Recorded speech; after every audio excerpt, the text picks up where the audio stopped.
Hi students, we are studying our second textbook with the chapter 9, that is ray optics. Now, as per the new syllabus of CBSE, the reflection is not there in the syllabus, so we will start with the topic refraction. Yes, you have studied about refraction in lower classes. I think in 10th class you have learned about refraction. What do you mean by refraction? So we can define refraction as the deviation in path of light as a result of the change in medium. The deviation in path of light due to a change in medium is what is defined as refraction. So before we start the ideas or laws of refraction, let us consider the various parts shown in the figure. The ray PQ is called, this is called incident ray.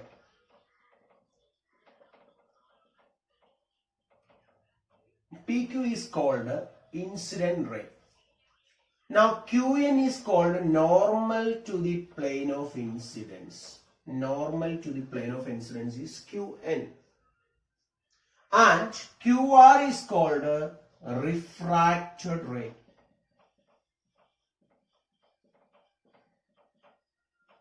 QR is called a refracted ray.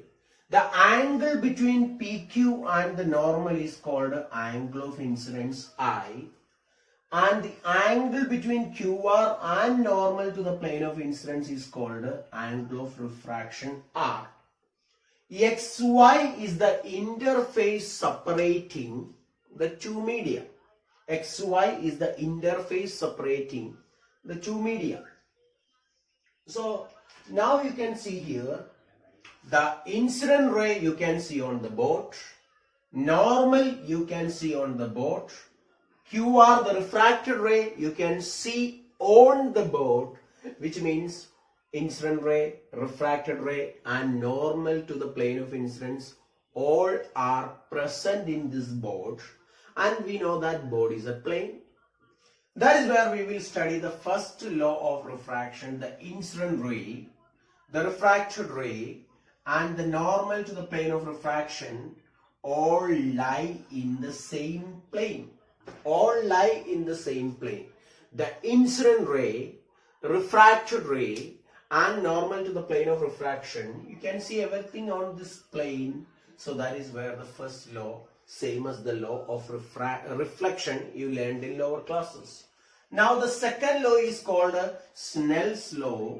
And according to the Snell's law, the ratio of the sine of the angle of incidence, I repeat, the ratio of the sine of the angle of incidence to the sine of the angle of refraction is a constant, and that constant is what is called a refractive index. Here as it is traveling from medium 1 to medium 2. Understand this?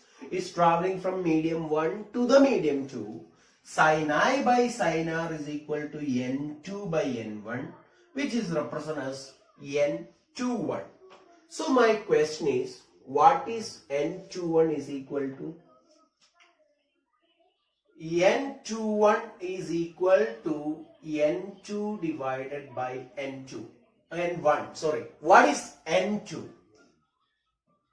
N2 is the absolute refractive index of medium 2. Then what is N1?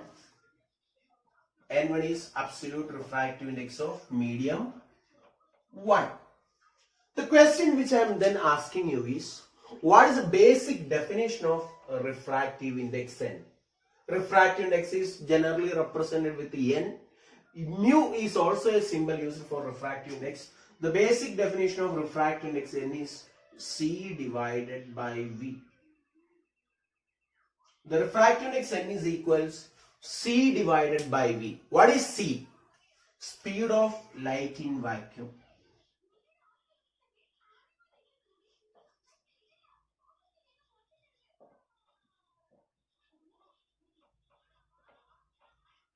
What is V? speed of light in a medium.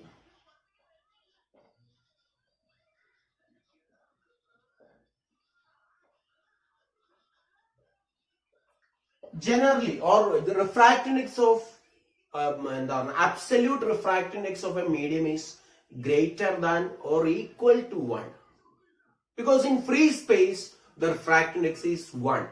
In all other medias, the absolute refractive index should be greater than 1. Now, let me tell you one more thing. The refractive index of water is 4 by 3. Refractive index of water is 4 by 3. Refractive index of water, NW, is equal to 4 by 3. What does that mean? So we can say this is equal to C by V, or V is equal to 3 by 4 into C. C is 3 into 10 raised to 8. So 3 by 4 into 3 into 10 to the power 8. This will be 2.25 into 10 to the power 8 meter per second. So what we can say is light travels in water with a speed of 2.25 into 10 raised to 8 meter per second. Okay, yes. Now we are coming back to the definition of refractive index of N21. So N21 means the refractive index of medium 2 with respect to medium 1. N21 means refractive index of medium 2 with respect to medium 1. So which can be written as refractive index of medium 2 with respect to medium 1. So this is N2 by N1, or I will write this is N2 into 1 by N1. So we have N2 is equal to C divided by V1 into, C divided by V2, that is velocity in medium 2, velocity of light in medium 2, into 1 by N1 means V1 divided by C, or I can say that N21 is equal to N2 divided by N1. This is equal to V1 divided by V2. Very, very important expression sir is writing now. N21 is equal to N2 divided by N1. That is also equal to V1 divided by V2. Hope it is clear to you. But one more thing now I am coming to. But V1 is equal to F lambda 1. V2 is equal to F lambda 2. What is F here stands for? The frequency. Let me tell you one important point. When a wave travels from one medium to another medium, the frequency does not change. Why? Because frequency is a characteristic of the source that produces it. Frequency is a characteristic of the source that is responsible for the wave. So therefore I have to say V1 is equal to F lambda 1, V2 is equal to F lambda 2. So tell me what will be V1 by V2 equal to? V1 by V2 therefore will be equal to lambda 1 by lambda 2. That means I can just modify this once more just by saying this is equal to lambda 1 divided by lambda 2. So the definition of N21 is equal to N2 by N1, that is equal to V1 by V2, that is equal to lambda 1 divided by lambda 2. I hope this is clear to you. Now let me ask you the next question. So what will be N12 is equal to? So N21 means the light is traveling from medium 1 to medium 2. Okay, N21 means N21 comes when light travels from, so please carefully understand this. N21 means that situation where light travels from medium 1 to medium 2. If I write N12, what is the meaning of this? What do you mean by N12? N12 means what? N12 means the refractive index of medium 1 with respect to medium 2. Then what will be the expression for this one? This is going to be N by N. You have to tell me the subscript. This is going to be N 1 divided by n2, not n2. So n21 is n2 by n1, n12 is n1 by n2. This is equal to v2 by v1, that is equal to lambda 2 divided by lambda 1, and I will tell you this is 1 divided by n21, right? That is equal to 1 divided by n21. So these are all very important expressions you have to understand. Very important expressions I tell you to understand about. So this is what I can say regarding relative refractive index. So when you say n12, you have to understand that the light ray is traveling from medium 1 to medium 2. When you say n21, it means light is traveling from medium, sorry, this is medium 2 to medium 1. If I made mistake, I'm sorry. So n12 means the light is traveling from medium 2 to medium 1. n21 means light is traveling from medium 1 to medium 2. I'm repeating because I don't know whether I made a confusion during discussion. n12 means light is traveling from 2 to 1. n21 means 1 to 2. So this is the, so whenever we say Nij means initial medium J, final medium I. This is the meaning you have to understand. Okay, fine. So hereafter I am sure you will not make any mistake when you see this expression. Okay. Now we will discuss about the refraction through a glass slab. Look at the figure carefully. The thickness of the glass slab is T and the refractive index of this medium is 1 and the refractive index of this medium is N. Okay.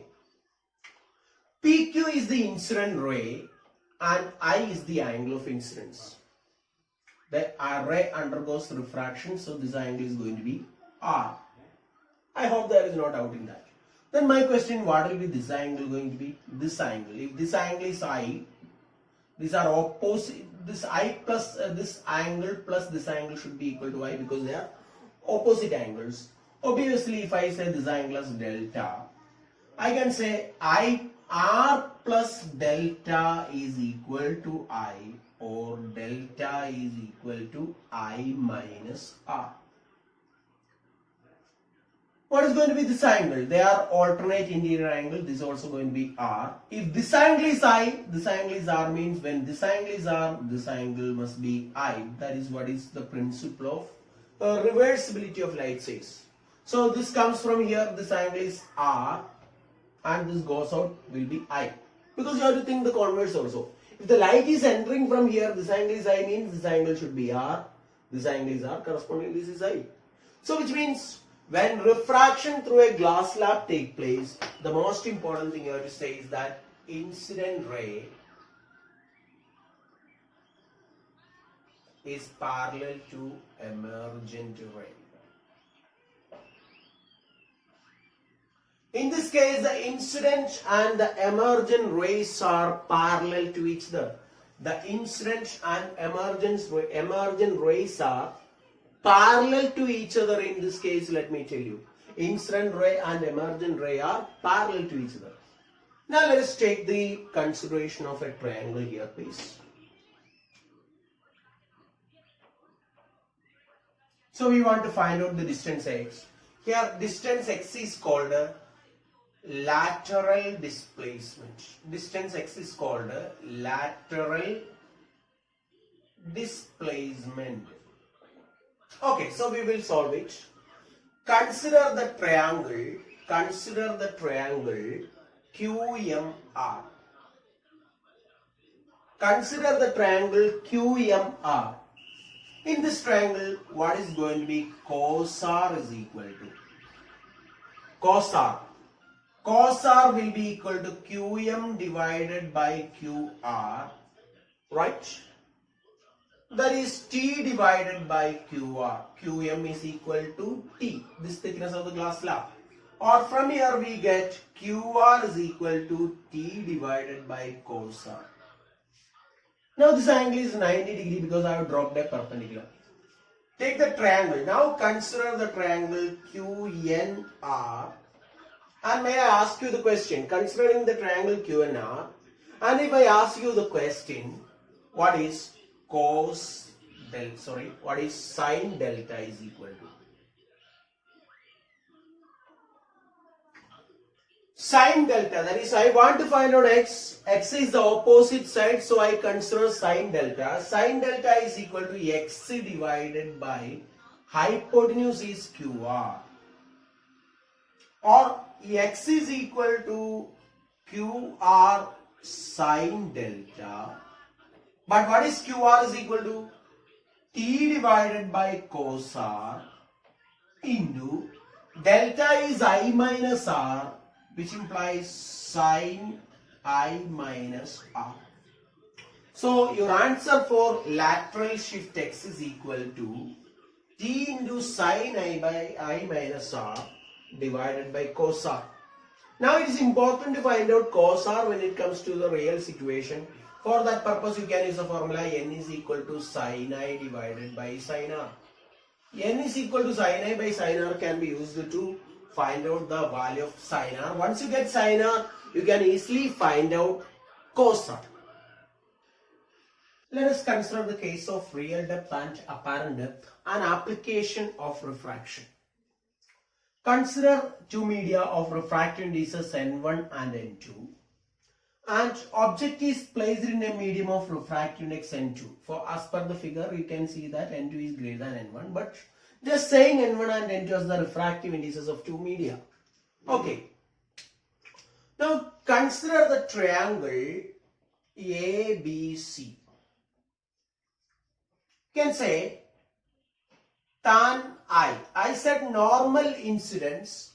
This angles I, and as normal incidence we mean it is make an angle exactly 0 degree with the normal, but practically exactly 0 degrees is not possible. Therefore the angles I and R we consider to be very small. So from the figure, tan I is equal to opposite side, that is BC divided by AB. Since as I told you the angle is very small, this is approximately I. Right, so now considering the triangle A dash B dash C. Now you can see this angle becomes I because it is not what I am saying, alternate interior angles. So this angle is R, which means this angle is also R because that is according to the condition of corresponding angles. Considering the triangle A dash BC, not B dash C, A dash BC, you can see that tan R is equal to BC divided by A dash B, right? Which may be written as approximately R. Now since the light is traveling from this medium to this medium, applying Snell's law, sine I divided by sine R, which is approximately equal to I by R, because I told you I are very small. The angles I and R are very small, so I can say sine I divided by sine R is approximately I by R, which is equal to, as it travels from this medium to that medium, the relation becomes N1 divided by N2. But what is I by R? If you look at these expressions, this is 1, this is 2. So I can say that BC divided by AB into reciprocal of R I want, right? That is A dash B divided by BC is equal to N1 divided by N2. That implies what? BC can be cancelled. A dash B I will write as D dash, which is apparent depth. So D dash is equal to D dash. So A dash B is D dash. So BC cancel. A dash B divided by D is equal to N1 divided by N2. Okay. What does that mean? Which implies D dash is equal to D into N1 divided by N2. Right? So d dash is equal to d into n1 divided by n2. That is the result we are getting. What is here? So now we will make this into sentences. I have to say, what is d dash? D dash is apparent depth. So apparent depth is equal to real depth. Real depth multiplied by refractive index of the medium of the observer divided by refractive index of the medium of the object. This is finally you can take the formulas. So apparent depth is equal to real depth into refractive index of the medium of the observer divided by refractive index of the medium of the object. This is the formula you can choose for the refractive index, apparent depth in case of refraction. Already. Now if we take this condition once more. If n observer is equal to 1 and n object is equal to n. In that case, I will say apparent depth is equal to real depth multiplied by. So refractive index of the observer is 1, medium of the observer is 1, divided by refractive index of the medium of the object is n. So in that case, we will say the answer for apparent depth is equal to real depth divided by refractive index of the medium of the object. That is refractive index of this medium. And in this case, the shift in the image is equal to real depth minus apparent depth. Real depth minus apparent depth. In that situation, we will get this answer as what? This is case 1, we have to say. Real depth minus apparent depth, that is real depth into 1 minus 1 by n. So this is the shift in the image. As you can see, the refractive index of the medium of the observer is 1 and refractive index of the medium of the object is n meaning. Okay, this is case number 1. Now we will take the second case for the situation. Second case. Let us consider the second case now. Case 2. In this case, I will say n observer is equal to n object is equal to 1. An example for the same situation is a fish inside water observing a bird in air. Here if I say this is a bird or a man outside water is observing a fish inside water. So in this case, the observer is in a denser medium, object is in the rarer medium. So in this case, what will be apparent depth or apparent distance? That's a word I will use. More than depth and this thing. In this case, apparent depth is equal to. So we will substitute in this formula. Real depth into refractive index of the medium of the observer is n. Refractive index of the medium of the object is 1. So in this case, apparent distance is equal to real distance into refractive index of the medium of the observer.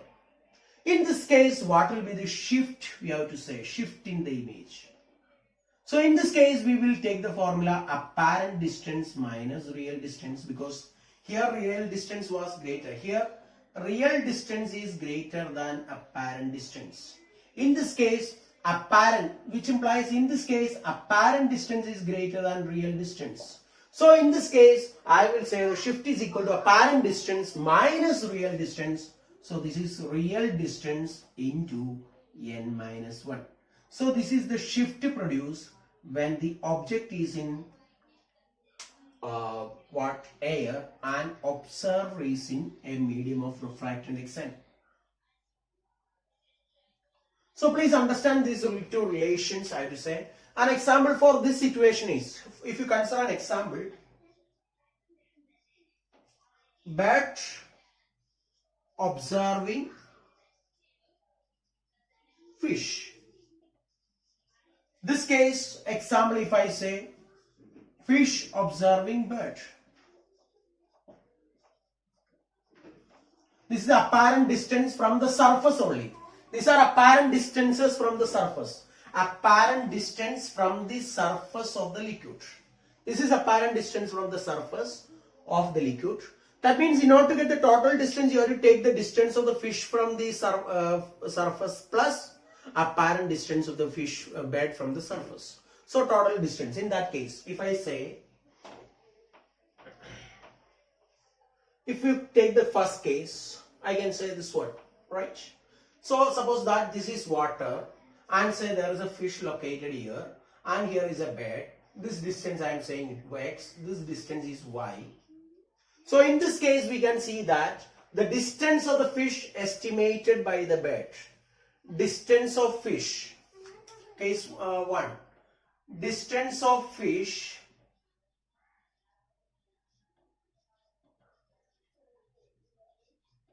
estimated by the bed.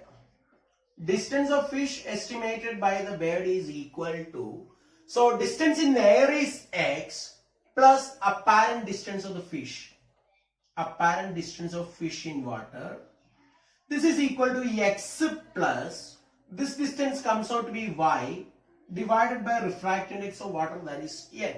So distance of the fish estimated by the bed is x plus y by n. X is the distance in air and y by n is the apparent distance of the fish as seen from the surface of water.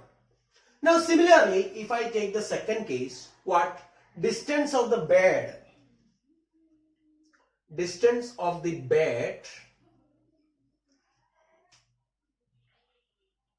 estimated by whom? By the fish. Distance of the bed estimated by the fish. So in this case, what will be the answer you're going to get? So let us write it once more. This is equal to, tell me what it is going to be. So from the depth, from water to the surface, the distance is y, right? Plus apparent distance of the bed. Consider this is a symbol of bed only. Okay, so apparent distance of the bed. So distance, actual distance is x, that multiplied by the refractive index. So in this case, distance of the bed estimated by the fish is y plus x into n. So what is the conclusion here? As you can see that as far as the fish is concerned, the bed appears raised, or the distance to the bed is lesser because you have got the relation as x plus y by n. So y by n is less than y. So bed sees that the distance to the fish is lesser than actual. As far as the fish is concerned, the bed seems to be at a greater height. So these relations are very, very important as far as real depth and apparent depth is concerned. I hope these relations are clear to you. Now another application related to the refraction of light is the sunset, early sunrise and sunset. Now see here, let me consider this is Earth's surface and the sun is located here at the evening. Now atmosphere contains different layers and the optical density increases as we move towards the Earth. Now consider a situation where sunlight is incident here. Now this is a normal to the plane of incidence. This will bend towards a normal. It will further bend towards a normal. Again it bends towards this thing. An observer here will see that. The light is coming from here, right? The light is coming from here. So that means this observer will see this sun at this location. This is where the sun is located by the observer. That is the reason why. So the image that you are seeing is a virtual image. That is the reason why you are able to see sunset at Kanyakumari or near the beaches or in the river sides or stream sides of Kuttanad Thodugal. right? So that's the reason why you're able to see sunset from Kuttanad or Kanyakumari or Kovalam in every beach side, because what you see is a virtual image, I will say. What you're seeing is a virtual image, not the real image. So that you are able to see. I hope this discussion is clear to you. In the next class, we will discuss about critical angle and total internal reflection. Thank you.